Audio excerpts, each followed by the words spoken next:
ni Bwana aliyetuumba, mpaka siku ya leo sisi tungali hai.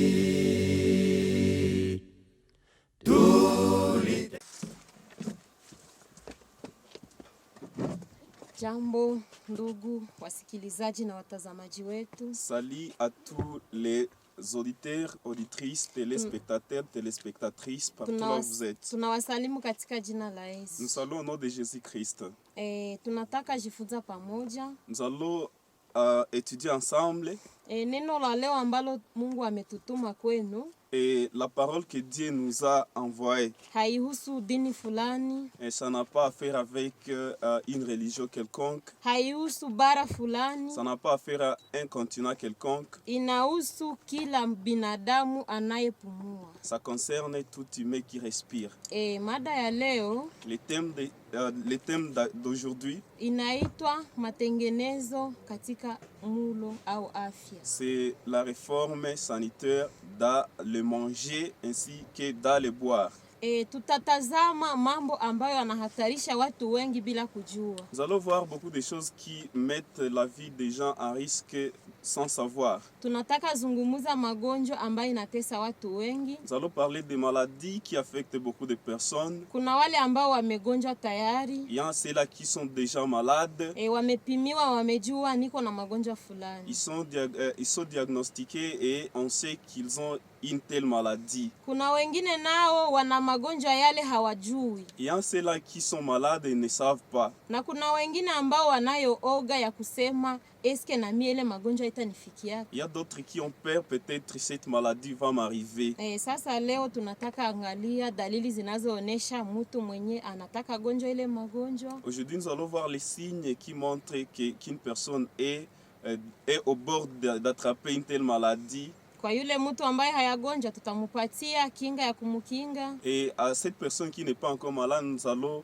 lui donner une façon de se prévenir de cette maladie. Na mwenye anagonjwa na hatambue tutamuonesha dalili za kumuonesha kama ni mgonjwa anze jitunza. Et à celui-là qui n'est pas encore malade, nous allons lui montrer les symptômes pour qu'il puisse se prévenir d'une maladie. Na mwenye anajitambua kwa magonjwa naye tutamutunza. Et celui qui sait qu'il est malade, nous allons aussi les traiter. Mbele tuanze fundisho letu, acha tunyenyekee tuombe. Avant de commencer notre thème, nous allons d'abord prier. Asante Baba mtakatifu. Merci Père Saint. Kwa kuwa umetulinda, parce que tu nous as protégés. Umetukubalia tufike siku ya leo sote tuko wazima, jina lako lipewe sifa. Tu as accepté que nous puissions être aujourd'hui vivants, que ton nom soit glorifié. Baba mtakatifu tunakuomba, Dieu Père Saint, nous te prions. Tusamehe kila kosa ambalo limepatikana kwetu bila kujua. Pardonne chaque péché qui s'est montré à nous sans savoir. Sisi na wasikilizaji sote tunakuomba msamaha. Nous et nos auditeurs, nous te demandons pardon. Majina yetu andike ndani ya kitabu cha uzima. Que nos noms soient inscrits dans les livres de vie. Tunataka jifunza neno lako. Nous allons apprendre de ta parole. Ufungue mioyo yetu. Ouvre nos cœurs. Utulinde kupinga na kukejeri. Et nous te demandons que tu nous préviens de négliger et de se moquer de ta parole. Neno lako lipate kupenya katika mioyo yetu kupitia jina la Yesu. Que ta parole entre dans nos cœurs au nom de Jésus-Christ. Amen. Tunawasalimu tena ndugu zetu na dada zetu mahali kote mnapokuwa. Nous saluons tous encore au nom de Jésus-Christ, chers frères et sœurs partout là où vous êtes. Somo letu tutazungumzia magonjwa ya kisukari. Aujourd'hui nous allons parler de diabète. Tunataka anza somo letu katika kitabu cha Biblia. Nous allons commencer notre leçon dans la Bible. Itakuwa Mhubiri 7:12. C'est dans le livre d'Ecclésiaste 7 verset 12. Tuone neno la Mungu limesema je. Nous allons voir ce que la parole de Dieu dit. Ni Mhubiri 7:12. C'est dans le livre d'Ecclésiaste 7 verset 12. Kunasema hivi. Il est écrit, kwa maana hekima ni ulinzi. on dit que car À l'ombre de la sagesse, on est abrité comme à l'ombre de l'argent.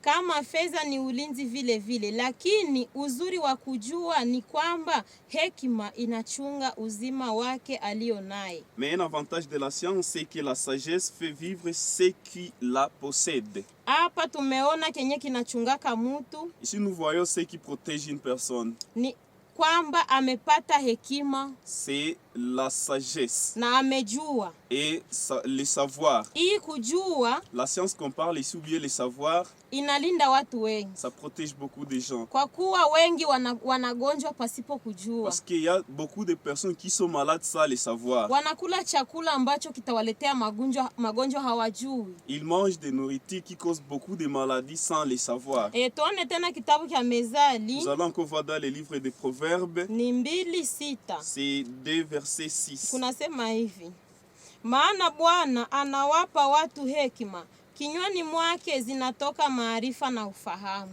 Car l'Éternel donne la sagesse, de sa bouche sortent la connaissance et l'intelligence. Hakuna mahali pengine watu wanatosha hekima, ni kwa Bwana Mungu. L'intelligence ainsi que la sagesse viennent de Dieu. Na hakuna nafasi nyingine watu wanatoa ufahamu na maarifa, ni kwa Mungu. Nulle part vous pouvez trouver la connaissance et l'entendement si ce n'est pas de Dieu. Sasa wapendwa, Maintenant, chers bien-aimés, hii maarifa na hii kujua cette science et le savoir, tunataka angalia pamoja, tujue kinagaubaga magonjwa hii ya nous kisukari. allons les voir ensemble pour que vous puissiez connaître en profondeur les maladies et leurs causes. Ni magonjwa ambayo inatesa watu wengi sana. C'est une maladie qui fait souffrir beaucoup de gens. Na acha tuwapashe kama ni magonjwa inayoua watu kila mwaka, watu maelfu zenye hazihesabiki. Nous vous annonçons que c'est une maladie qui part ou bien qui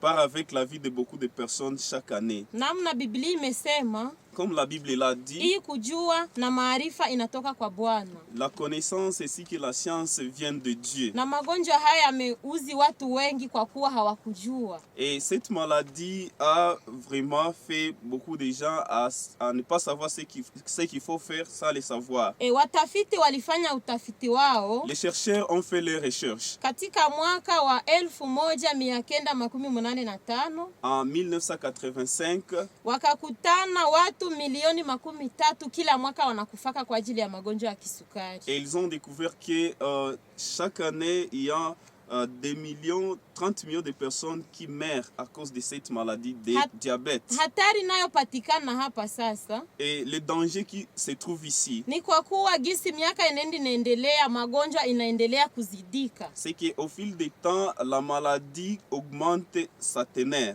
Tumeona mwaka wa 1985 walikuwa watu milioni 13 walikuwa wakifa kila mwaka. Nous venons de voir qu'en 1985, 30 millions de personnes mouraient de cette maladie. Lakini saa yenye ilienea mwaka wa 2000, Mais lorsque nous sommes arrivés en 2000, kiwango cha wale watu ambao walikufa na kisukari ikapanda ikafika milioni 117. et le niveau des gens qui meurent de diabète a augmenté et maintenant c'est en 1700. 1700. Wakakuwa watu 117. C'est 170 millions de personnes. Unaona pale deja bamepanda, hesabu ya watu ambao wamekufa na ile magonjwa imezidika. Vous voyez que le niveau ou bien le nombre de personnes qui meurent de cette maladie a augmenté. Ndipo utafiti kaendelea fanyika. Et c'est maintenant que la recherche s'est faite. Wakaonesha kama sasa hivi miaka ambayo inatukaribia mwaka wa 2025, Et on a vu que bientôt là, en 2025, watu milioni 318 watakuwa nakufa kila mwaka. et que 380 millions de personnes mourront chaque année à cause de la diabète. Na wewe tazama, Vous pouvez aussi considérer ceci. vifo vilivyoanzia watu milioni 13 vimefika watu milioni 318. La mort des personnes attrapées de cancer qui était à 30 millions, actuellement c'est à 380 millions. Hii magonjwa ya kisukari kweli imetatiza dunia yote. C'est vraiment une maladie. Cette maladie de diabète a vraiment fait souffrir le monde entier. Ugonjwa huu una chanzo nyingi. Cette maladie a beaucoup de causes. Na tutawaambia. Et nous allons vous dire. Ugonjwa huu inasababisha kwanza na madhara ingine kumwenye iko nayo. C'est aussi occasionné par d'autres choses chez une personne qui l'en a. Magonjwa ya kisukari, la maladie de diabète, unapokuwa nayo, lorsque vous l'avez, unakamatika na magonjwa ya upofu mbio mbio. Et vous êtes attrapé facilement de la maladie de la cécité. Unakuwa pia na chanzo cha kushindwa kwa figo. Figo zinashindwa. Vous voyez aussi que les reins aussi ont des problèmes. Unaona ile ni shida kubwa. C'est un grand danger. Unapokamatika na ile magonjwa, lorsque vous êtes attrapé de cette maladie, ya kwanza turudilie, nous allons recommencer. Ni chanzo cha vifo vingi. D'abord, il y a la mort. Il y a beaucoup de morts. Ile ni ya kwanza. Ça c'est la première des choses. Make mu magonjwa zinapatikana kwenye sahari hii yetu. Parmi les maladies sur notre planète, hii ya kisukari ndio ya kwanza inaua watu wengi. C'est la première des maladies qui tue beaucoup de gens. Ya pili inasababisha magonjwa ya upofu. Deuxièmement, ça occasionne ou bien ça cause la maladie de la cécité. Ya tatu inaacha figo zinatumika vibaya. Troisièmement, ça fait que les reins ne fonctionnent pas normalement. Acha tuone sasa. Et nous allons voir maintenant chakula tunachokitumia, la nourriture que nous consommons. Inageuzwa inakuwa glikozi. Et ça change en glucose. Inapokuwa glikozi sasa, et lorsque cette nourriture devient la glucose, ambayo ni chembe za mwili, qui est les cellules du corps, zinahitajika, que les cellules du corps demandent. Donc ni kusema ile chakula, kila chakula tunayokula, c'est-à-dire que chaque nourriture que nous consommons, inaenda na badilishwe na kuwa glucose, et ça change et devient la glucose. Na ile ni machembe za mwili ambazo mwili yetu inahitaji. Et ce sont les nutriments que notre corps demande. Lakini kwa kuwa glikozi hii haiwezi ingia ndani ya chembe za mwili bila kusaidiwa na kitu wanaita insulini. Mais comme la glucose ne peut pas être absorbée par notre corps sans être aidée par l'insuline, acha tuwazungumuzie kuhusu insulini kazi yake. Nous allons un peu vous dire de l'insuline, de son rôle. Ndiyo homoni inayogombanisha kuongezeka kwa kisukari ndani ya damu. Ndiyo kazi yake. L'insuline, c'est l'hormone qui combat que la maladie de diabète n'entre pas dans notre sang. Wakati sasa kongosho yake ayo haitoi insulini tosha, pali nakuwa shida. Lorsque le pancréas ne donne pas assez de l'insuline, là il y a un danger. Ni kusema kongoshi inapasha tumika vizuri, inatoa insulini zinazotosha ili ile chakula isiendelee kuwa sukari nyingi katika damu, bali iende isawanishe. Le pancréas doit fournir de l'insuline pour que le sucre ne soit pas d'une grande quantité, mais pour que ça la mette sur un niveau qui est acceptable. Hapa kwenye tunafikia sasa, là où nous arrivons, kila mtu anayejua kama anakula, chaque personne qui sait qu'il mange, kwa kuwa sote tunaishi kwa kukula, parce que nous tous vivons en mangeant. Kwa kuwa kitabu cha afya kinasema, parce que le livre de la santé dit, tunakula ili tuishi, hatuishi kwa kukula. Le livre là nous dit que nous mangeons pour vivre, mais nous ne vivons pas pour manger.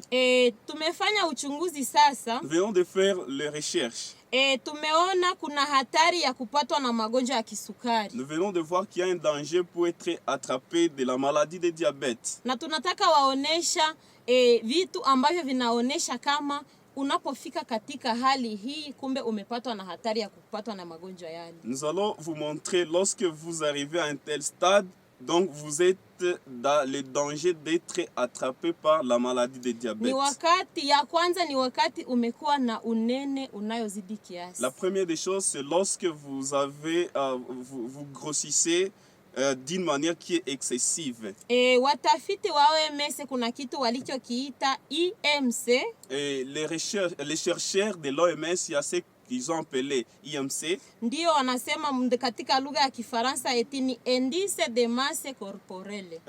Elle vient de le dire, c'est l'indice de masse corporelle. Wakati ile kipimo yako imekuwa chini ya 25, lorsque votre mesure est en dessous de 25, pale uko mzima, là vous êtes normal. Lakini wakati imekuwa zaidi ya ile 25, makumi mbili na tano, mais lorsque c'est au-delà de 25, donc inaonesha kama kilo yako imezidika, unapatwa na hatari ya kuwa na magonjwa ya kisukari. Cela montre que votre masse a augmenté et vous êtes en danger d'être attrapé par la maladie de diabète. Wengine watu ambao wanayo hatari ya kushikwa na magonjwa yale ni watu kati ya umri ya miaka 15 kupanda.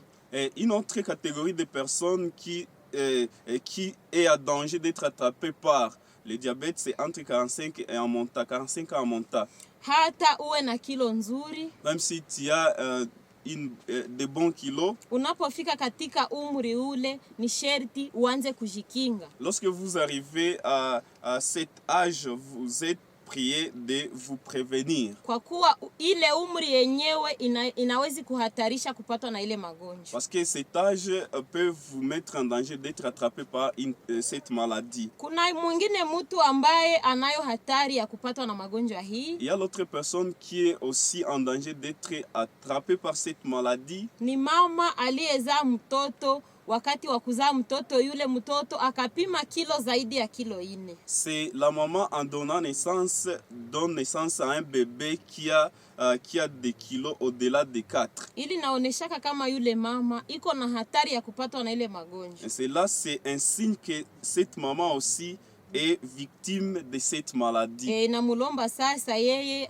akwe mtu wa kujikontrole saa yote, wa kujichunguza. Cela demande que cette maman puisse se contrôler à chaque instant. Kuna ingine inaonesha watu ambao wana hatari ya kupatwa na magonjwa yale. Il y a d'autres choses qui montrent qu'il y a un danger d'être attrapé par cette maladie. Unaweza kuwa uko na kaka au dada mwenye iko na ile magonjwa. Vous pouvez avoir votre frère ou votre sœur qui a cette maladie. Yenye nakuwa kipengele cha 6 ni kuwa na baba au mama ambaye iko na magonjwa hili. Le 6e point, c'est avoir un papa ou bien votre père ou votre mère qui a cette maladie.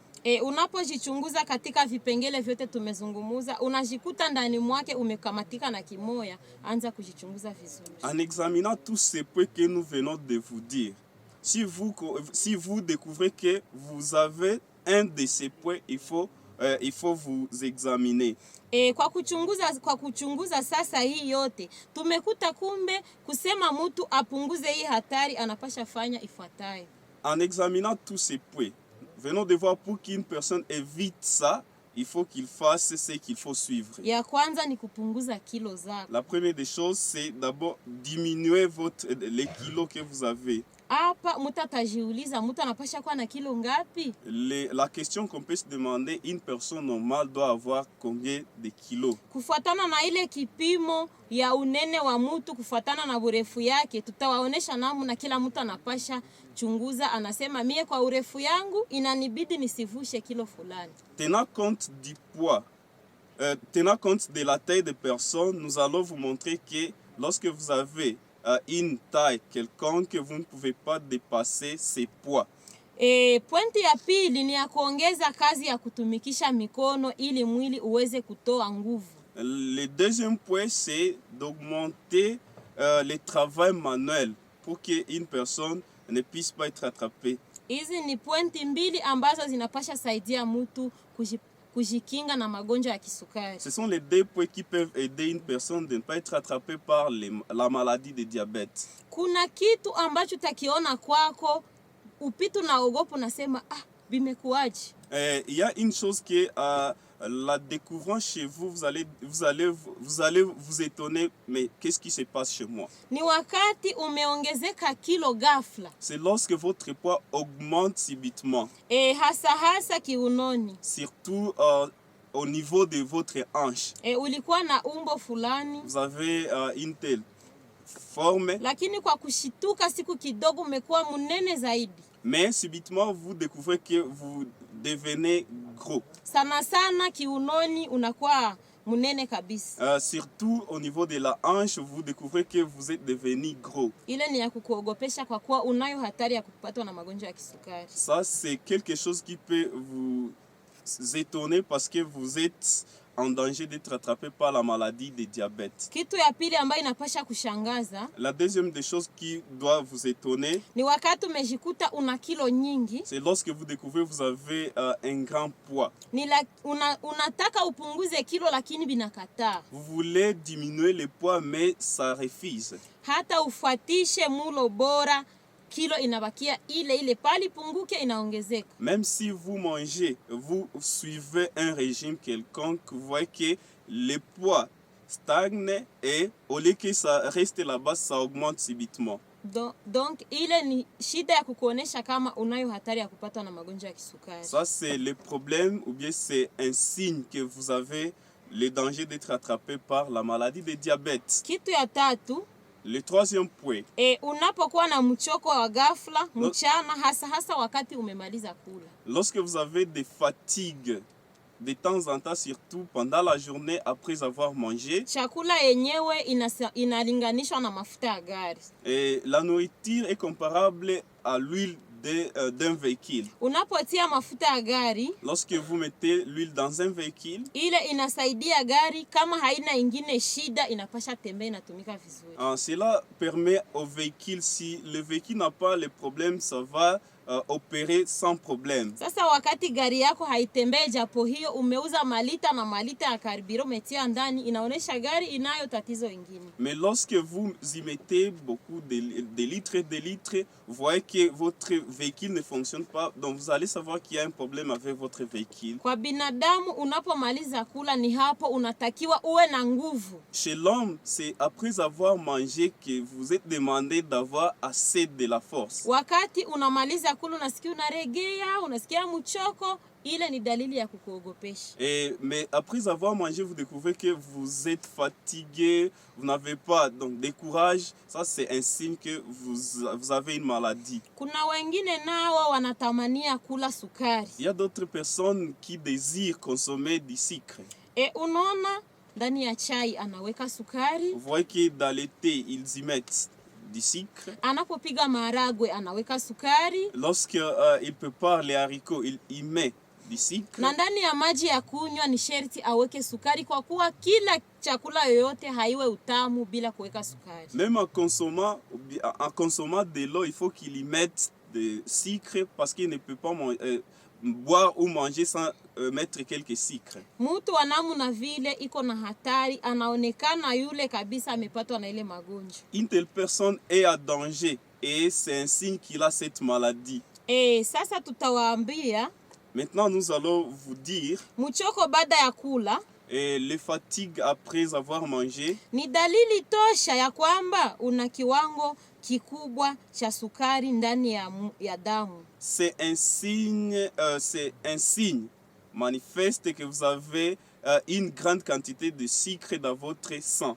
Na damu inapokuwa na sukari nyingi ni hapo unakamatika na magonjwa ya kisukari. Et lorsque le sang contient beaucoup de sucre, c'est maintenant là que vous attrapez la maladie de diabète. Tunaendelea kwa uchunguzi wa magonjwa haya. Nous allons continuer avec l'investigation de cette maladie. Acha tuzungumuze ile sababu ya kwanza inayosababisha kupatwa na diabete au kisukari. Nous allons voir la première cause qui occasionne d'être attrapé par la maladie de diabète. Ya kwanza, la première des choses, ni ile uzito wa kupita kiasi. C'est le poids. C'est le poids qui est excessif.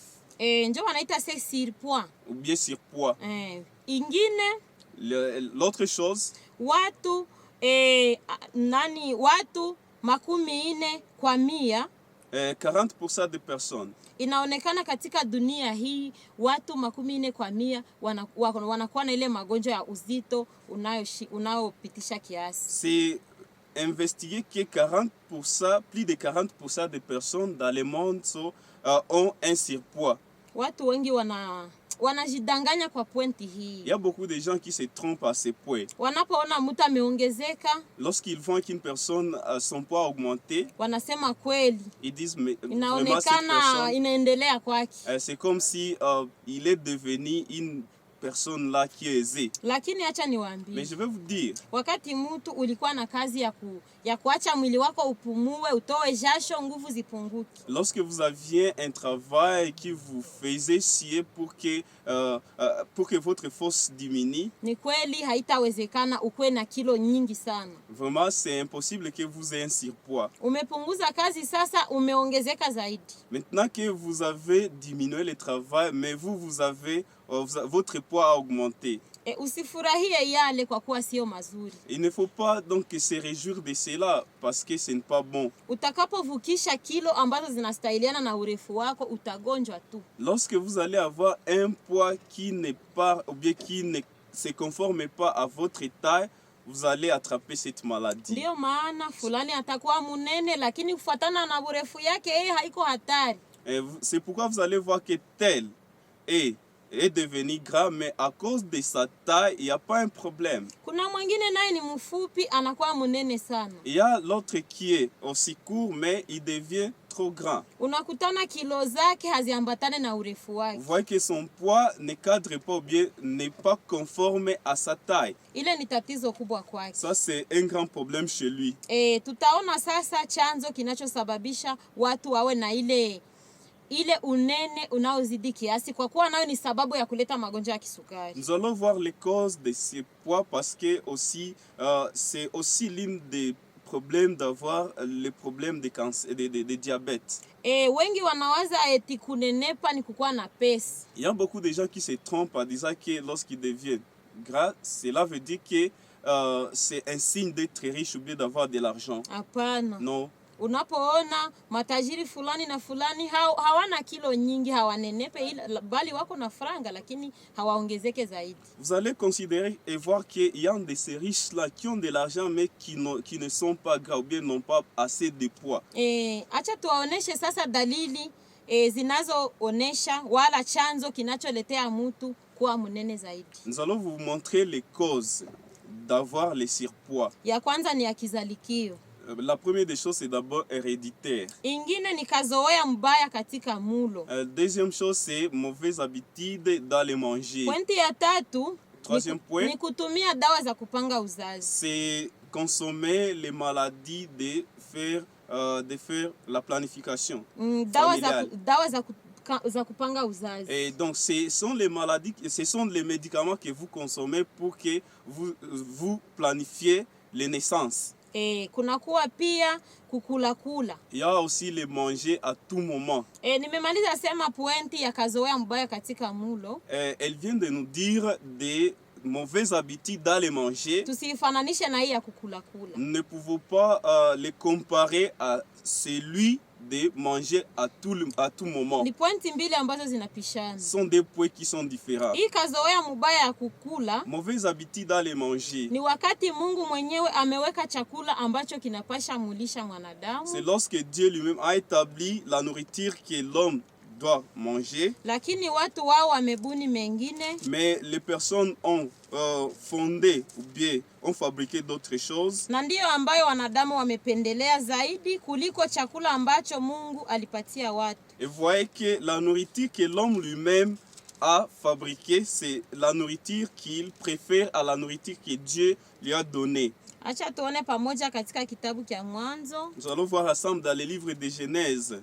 Tuone mahali kunatuambia. Nous allons voir là où on nous dit chakula ambacho Mungu alipatia watu. La nourriture que Dieu a donnée aux hommes. Ni Mwanzo 1:29. C'est dans le livre de Genèse chapitre 1 verset 29. Mungu akasema, tazameni nimewapa ninyi kila mboga ikizaa mbegu iliyo juu ya uso wa nchi, na kila muti ndani yake ni tunda la muti likizaa mbegu, kwenu itakuwa chakula.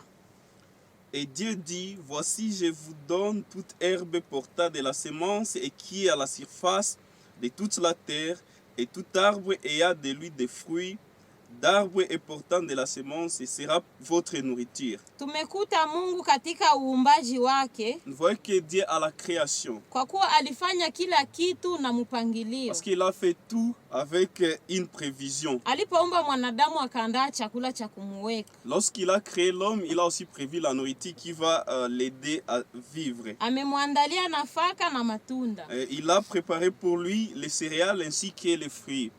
Katika Mwanzo, dans le livre de Genèse, hakuna fasi utasoma eti Mungu akawaletea samaki akawaletea nyama, hapana. Vous ne lirez pas là où Dieu a apporté les poissons ainsi que la viande, non. Lakini watu wa leo, mais les gens d'aujourd'hui, zile chakula ndizo wanapendelea, japo hiyo zinawaletea hatari ya kugonjwa. Et ce sont ces aliments-là qu'ils préfèrent, alors que ce sont ces aliments-là qui leur apportent des maladies. Kwa kipengele hiki cha kazoea mbaya katika mulo, à ce point qui concerne les mauvaises habitudes à les manger, utakutana mtu kuanzia siku ya kwanza mpaka siku ya 7 kumaliza juma, kama hakukula samaki ni nyama, kama hakukula anaenda nabadilisha, ni nyama ya ng'ombe, ni ya mbuzi, ni ya kuku, samaki nazo ziko ndani makaliteza mingi, masambaza, unakutana jumi naishi iko natumia vile. Vous allez voir que dans le vécu des personnes, du premier jour de la semaine jusqu'au 7e jour de la semaine, vous allez voir que s'ils ne mangent pas aujourd'hui la viande, demain ils mangent les poissons, et après-demain, c'est la viande d'une autre nature. Après-demain, c'est la viande, ou bien c'est les poissons d'une nature quelconque. Vous allez voir que toute la semaine se termine seulement à manger d'une telle façon. Tujiulize, mbone Mungu ni mwenye akili nyingi sana, kwa nini hakuandalia mwanadamu chakula kile? Nous pouvons nous demander, Dieu est sage, il est très intelligent. Pourquoi il n'a pas donné, ou bien il n'a pas prévu cette nourriture-là pour l'homme? Ile machakula ya wanyama, cette nourriture carnée, na masamaki, là où il y a aussi les poissons, vinasababisha magonjwa mengi kama kansa, occasion des maladies comme le cancer, magonjwa ya moyo, les maladies du cœur. Kwa kuwa ni chakula zinazokuwa na mafuta mengi, parce que ce sont des nourritures qui ont beaucoup de graisse, zinasababisha watu wawe na kilo nyingi zaidi. Nous savons que les gens aient beaucoup de poids ou bien de surpoids. Na sababu ya kwanza ya kuacha mtu anapatikana na ile kitu ni kukuwa na ile mafuta ya mingi mumwili, unapatikana na magonjwa ya kisukari. Et c'est la cause d'avoir le diabète lorsque vous avez assez de graisse dans votre corps. Pale sasa tumemaliza kwa ile point. Là, nous pouvons dire que nous terminons ce point. Point ya kukula nayo acha tuizungumuzie kidogo. Nous pouvons parler aussi de ce point de manger à tout moment. Mungu alipomuumba mwanadamu, lorsque Dieu créa une personne, alimuwekea taratibu ambayo anapasha ifuata. Il a prévu, il lui a établi un programme qu'il doit suivre. Tunapoona kuku anatembea analogota kwa kila saa, nous voyons la poule lorsque ça se déplace, ça mange à tout moment. Sio vile mwanadamu angepasha jikamata. L'homme ne devrait pas se comporter d'une telle façon. Mtu haruhusiwe kuweka kinywani mwake kakitu hata kawe kadogo namna gani, wakati alishamaliza kula, hajangojea saa 5 wala 6 zipite ndipo aweze kula ingine chakula. Il est interdit à une personne de manger même une petite chose après avoir mangé s'il n'y a pas l'intervalle de 5 à 6 heures. Umemaliza kula, unafika kwenye muhindi hiki ulikusha ikumbuka, unasema acha nikula kaka muhindi. Vous voyez qu'après avoir mangé, vous vous déplacez quelque part et vous découvrez qu'il y a le maïs. Et comme ça fait beaucoup de jours que vous ne mangez pas de maïs, vous achetez, vous mangez. C'est sur le point de manger à tout moment que nous sommes en train de parler.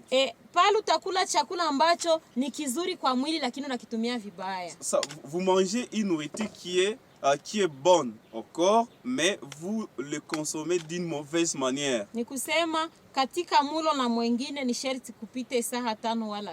Cela veut dire qu'entre un repas Et l'autre, il faut qu'il y ait l'intervalle de 5 ou 6 heures. Na wakati wa kula sio wakati wa kunywa. Et lorsque vous êtes en train de manger, il est interdit de boire. Donc manger et boire, c'est prohibé. Kila mtu ambaye anakazoea ya kula akinywa ajue kama naye anajihatarisha, mwisho na mwisho atapatoka na magonjwa. Hii magonjwa ya kisukari. Toute personne qui boit de l'eau ou bien qui boit en mangeant, il doit aussi savoir qu'il est en train de se mettre en danger. Tôt ou tard, il sera attrapé de la maladie de diabète. Ile ni kazoea ambayo binadamu wangepasha kujihadhari nayo. Ça, c'est l'habitude que les humains devraient éviter.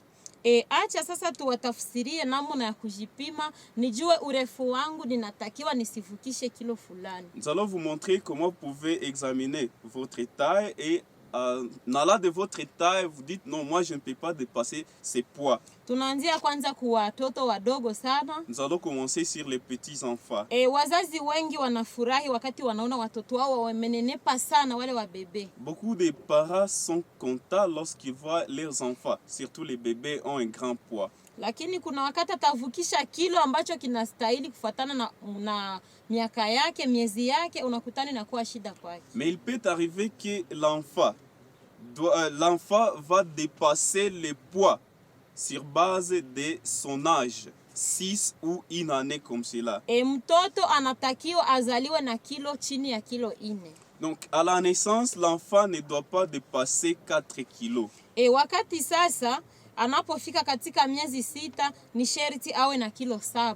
Lorsque l'enfant atteint l'âge ou bien l'âge de 6 mois, l'enfant doit avoir au moins 7 kilos. Anapokuwa na mwaka moja anatakiwa awe na kilo 9. À l'âge d'une année, l'enfant doit avoir 9 kilos. Asivushe ile ndio kilo ya mingi anapasha kuwa nayo. C'est le maximum de poids que l'enfant ne doit pas dépasser. Ule mtoto wa miaka 2 sasa, l'enfant qui a 2 ans, anatakiwa asivukishe kilo 12. L'enfant ne doit pas dépasser 12 kilos. Kuhusu umuhimu wa mambo haya, l'importance de ces choses, wazazi tusijidanganye. Les parents ne devraient pas nous tromper. Kuona mtoto wa miezi 6 iko na pima kilo 15. Lorsque vous voyez que l'enfant de 6 mois a 15 kilos, ile ni hatari kwake, tusikwe tunafurahia mambo kama c'est un danger pour cet enfant et nous ne devrions pas nous réjouir de telles choses. Acha tuingilie sasa ile kipimo ambayo OMS iliweka. Nous allons maintenant entrer aux mesures que l'OMS a établies. Inasema seme IMC. Qui est l'IMC? Ni ile njo katika lugha ya Kifaransa inasema indice de masse corporelle. Oui. Kunasema wakati mtu anakamata kilo zake. Et on nous dit que l'IMC nous dit que lorsque une personne considère son poids, anaigawanya na urefu wake ambayo ile urefu ameifanya au carré. Non, lorsque il prend sa taille et en faisant la division entre le poids ainsi que sa taille, mais il faut que sa taille soit au carré. Merci beaucoup. Asante sana. Kwa kuwa mtu anapokamata urefu wake anaizidisha mara pili, vipimo amepata, anakamata sasa kilo yake anagawanya na ile vipimo ambayo amepata. Donc nous allons vous dire ceci, vous prenez votre poids, vous divisez avec votre taille, et encore vous divisez par votre taille. C'est ça, division au carré, donc le poids divisé par la taille au carré. Mfano, acha tuwapatie mfano wa mtu ambaye iko na kilo 75. Nous allons vous donner l'exemple d'une personne qui a le poids de 70 kilos. Wakati urefu wake ni wa meta 1 na santimeta 75. Lorsque sa taille est de 1,75 mètres. Hii vipimo unakamata ile kilo yake 75.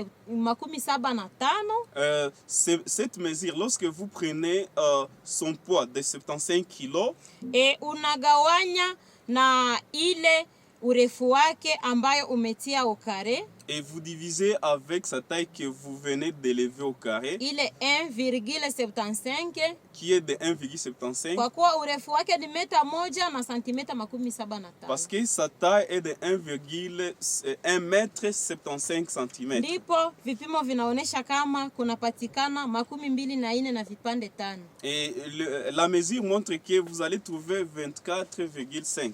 Kila mwenye anafuata et toute personne qui nous suit awe na bidii ya kujua urefu wangu ni ipi, doit avoir les ailes de savoir que ma taille est telle ili irahisishe kujua kilo mimi napasha kuwa nayo ni hii. pour que ça facilite de savoir que mon poids que je dois avoir est tel. Hapa tuko na kitu ya kuoneshea yako ni tableau. Ici nous avons un tableau. Wakati umegabula ile vipimo gisi tumewaonesha, Lorsque vous venez de diviser comme nous venons de vous le montrer, nani inapatikana chini ya chini ya 18 na vipande 5, et vous voyez que l'indice est en dessous de 18,5. bali naonesha kama umekonda sana, kilo yako haienei. Et là, ça montre que vous êtes amaigri et votre poids n'est pas normal. Jibu inayopatikana inakuwa kati ya 18 na vipande 5 inafika ku 24 na vipande 9, pale uko na mwili ambayo una kilo inayostahili. Lorsque l'indice est entre 18,5 et 24,5, cela montre que vous avez un poids qui est normal. Ile ni pointi ya pili katika tableau hii. Ça, c'est le deuxième point sur ce tableau. Pointi ya tatu ni wakati jibu yako imepatikana kati ya 25 na 27 na vipande 4. Et le deuxième point, c'est lorsque votre indice est entre 24,5 et 27,4. Pale umekuwa na kilo zaidi lakini haujafika mbali sana. Cela montre que vous avez un surpoids mais qui n'est pas très excessif. Pointi ingine, jibu yako inapopatikana kati ya 27 na vipande 5 na 29 na vipande 9, pale umepatikana na ile uzito wala unene inayozidisha kiasi. Lorsque l'indice est entre 27,5 et 29,9, cela montre que vous avez un surpoids qui est anormal. Na pointi ya kufuata sasa ndio ile magonjwa ambayo tunajifunza leo. Et l'autre point qui concerne maintenant la maladie que nous sommes en train de parler de ce temps, ni wakati jibu yako umepata kati ya 13 hadi 14, pale umepatwa na magonjwa ya kisukari. c'est lorsque votre indice, en faisant la division entre les poids ainsi que les carrés de votre taille, vous êtes entre 30 et 40, là vous êtes atteint de maladies de diabète. Magonjwa ya unene unayozidi kiasi. Oui, vous avez le problème de la maladie de surpoids. Na ile njia inasababisha watu wengi kupatwa na magonjwa ya kisukari. Et c'est ce qui occasionne beaucoup déjà d'être attrapés par la maladie de diabète. Na wakati jibu yako imekuwa juu ya 14, et lorsque la réponse ou bien l'indice est au-dessus de 40, pale ndipo umepatwa na unene kuzidi kiasi ambayo ni ya hatari kubwa. c'est là montre le surpoids qui a un grand danger. Acha tuambie sasa kiini cha fundisho. Nous allons maintenant vous dire l'importance de notre leçon. Hii magonjwa inazo sababu 7 ambazo zinailetea mwanadamu. Cette maladie a 7 problèmes que l'homme doit avoir. Donc kuna chanzo 7 ambacho kinawezi sababisha upatwe na magonjwa ya kisukari. Il y a 7 causes qui peuvent occasionner que vous ayez la maladie de diabète. Ya kwanza ni sukari ya viwandani. La première des choses, c'est d'abord le sucre qui est fabriqué dans les usines. Ya pili ni wakati unapatwa na mafuta mengi katika mwili wako. Et l'autre cause, c'est lorsque vous avez beaucoup de graisse dans votre corps. Ya tatu ni stress, ile huzuni ya mingi sana. Et le troisième point, c'est le stress, bien avoir beaucoup de chagrin. Ya ine ni kizalikio. Et quatrième point, c'est l'hérédité. Ya tano ni uvivu. La quatrième chose, c'est la paresse. Kuna wengi watajiuliza uvivu neziletea mtu magonjwa haya. Il y a d'autres qui peuvent se demander comment la paresse peut faire qu'une personne tombe malade. Lakini tutaisema kwa kidogo nayo. Nous allons aussi parler sur ça un peu. Pointi ya 6 ni wakati unajishindisha njaa mara nyingi. Et sixième point, c'est lorsque vous avez l'habitude de jeûner beaucoup de fois. Na pointi ya 7 ambayo ni ya mwisho ni kitu wanaita pombe. Et le 7e point, c'est la consommation d'alcool. Acha tuzungumuze kidogo kwa kuhusu uvivu. Nous allons parler un peu de la paresse. Uko pale haugonjwe. Vous voyez que vous êtes là, mais vous n'êtes pas malade. Unakula kawaida. Vous mangez normalement. Lakini hauna wakati ya kutumika ili ile chakula ambayo iliendi kajigeuza ndani sukari ndani ya damu yako utumike jasho itoke ili ile sukari punguke. Mais vous n'avez pas le temps de travailler pour que la nourriture là qui est devenue le sucre puisse être brûlée et sorte du corps et que votre sucre diminue. Unapokuwa mvivu huko mtu mwenye haupendi tumika sasa. Et lorsque vous êtes paresseux, vous ne voulez pas travailler. Kila chakula utakuli nende najiweka ndani ya mwili. Toute nourriture que vous allez consommer va s'emmagasiner dans le corps. Na kusababishia unene unaozidi kiasi. Et cela va occasionner un surpoids. Na unapofika kwenye kipengele kile una hatari ya kupatwa na magonjwa ya kisukari. Et lorsque vous êtes à ce stade-là, vous avez le danger d'être attrapé par la maladie de diabète. Tuzungumzie na hii sababu ya kusema aseme mtu anapojishindisha njala mara nyingi anakuwa na hatari ya kupatwa na ile magonjwa ya kisukari. En parlant un peu aussi des gènes fréquents. Une telle personne aussi a aussi le danger d'être attrapée par la maladie de diabète. Mtu ameonekana ameshinda njaa wakati ametumia chakula chake nyuma ya saa 6. Après avoir mangé, donc après 12 heures, il faut que vous ayez de la faim. Unaweza kulishinda njaa. Vous pouvez passer toute la journée sans manger. Na kuko mwenye alikula lakini alikula nyuma ya wakati saa zishavuka. Et il y a une autre personne qui mange mais en retard. Kwa kuwa mwili ao unaheshimia ratiba ambayo Mungu aliipatia. Parce que le corps respecte le programme que Dieu a établi pour lui. Mtu alikuwa anatakiwa awe akipata chakula cha asubuhi mbele ya saa 3. Et c'est dans le plan de Dieu, dans le programme, l'homme devrait manger dans les 3 premières heures du matin.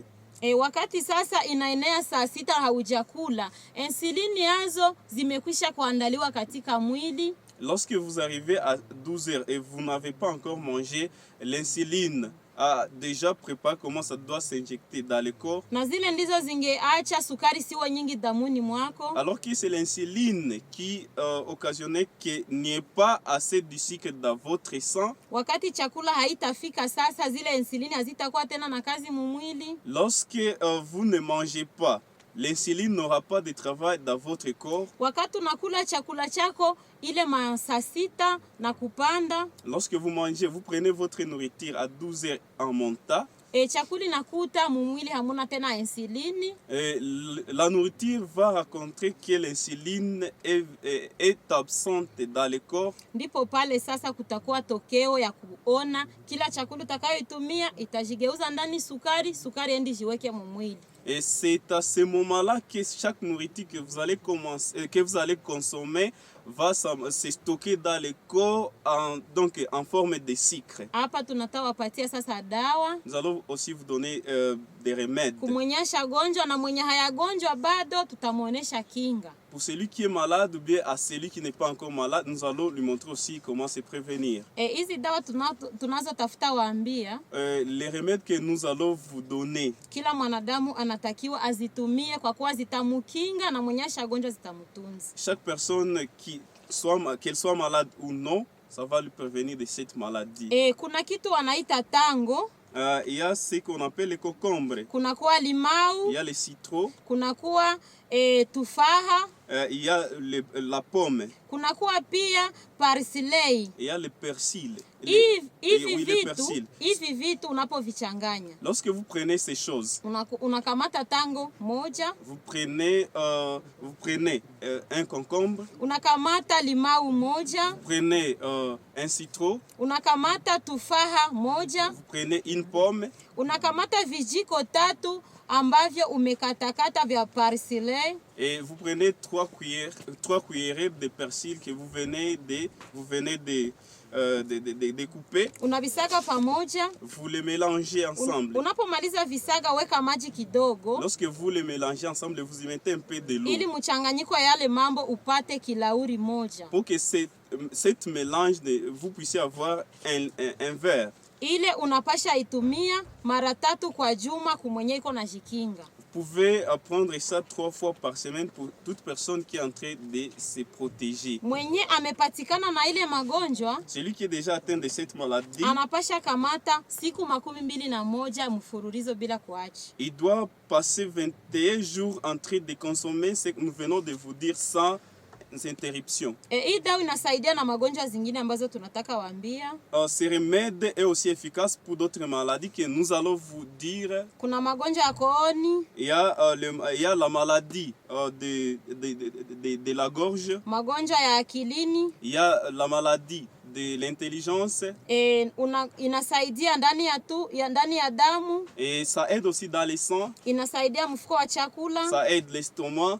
Inasaidia pia watu ambao wanawashiwa masikioni. Et il y a aussi pour les gens qui ont des problèmes dans les oreilles. Acha tuambie umuhimu wa hii kitu wanaita limau. Nous allons vous dire de l'importance des citron. Inapunguza gesi ya tumbo. Et ça diminue les gaz dans les intestins. Inaleta nguvu katika mfuko wa chakula. Et ça fait que l'estomac ait de la force. Inahitajika kwa watu ambao wanasumbuka na maumivu ya kichwa. C'est important pour les personnes qui ont les problèmes de maux de tête. Inatunza kizunguzungu. Oui, ça soigne aussi, ou bien ça traite les vertiges. Inasaidia watu ambao wanajisikia kana kwamba wamepoteza akili wala akili imepunguka. Et c'est aussi important pour les gens qui sentent qu'ils ont les problèmes de l'intelligence, ils sentent qu'ils n'ont pas une capacité intellectuelle qui est normal. Ile dawa inasaidia watu wenye kuwa na kichefu-chefu. Ça aide aussi pour les gens qui ont des gens qui ont des problèmes de gaz dans l'estomac. Kichefu-chefu au kitu wanaita nausée. Oui, c'est la nausée. Hii maneno tunaitosha ndani ya kitabu ambacho kinaitwa La santé par les plantes, page 217. Nous venons donc, cette leçon est tirée des livres Santé par les plantes, page 270. Ili tumalize, acha tuambie ingine dawa ya kutunza magonjwa ya kisukari. Nous allons, en terminant, nous allons vous dire l'autre remède pour la maladie de diabète. Kamata kitunguu maji moja. Vous allez prendre l'oignon. Kamata limau moja. Prenez un citron. Vikatekate pamoja. Vous les coupez ensemble. Weka vijiko 2 ya alizeti. Et vous y mettez des cuillerées de tournesol. Kumwenyiko na jikinga ni mara 3 kwa juma. Pour celui qui est en train de se prévenir, c'est 3 fois par semaine. Mwenye amegonjwa ni siku 21 mfululizo. Pour celui qui est déjà malade, c'est 21 jours sans interruption. Dawa ya tatu nayo. Troisième remède. Ni ngano ambazo zimeoteshwa. Ce sont des germes de blé. Kamata ngano, zichague vizuri, toshe kila mchanga na kalijiwe na buchafu. Vous prenez le blé et vous voyez comment vous pouvez enlever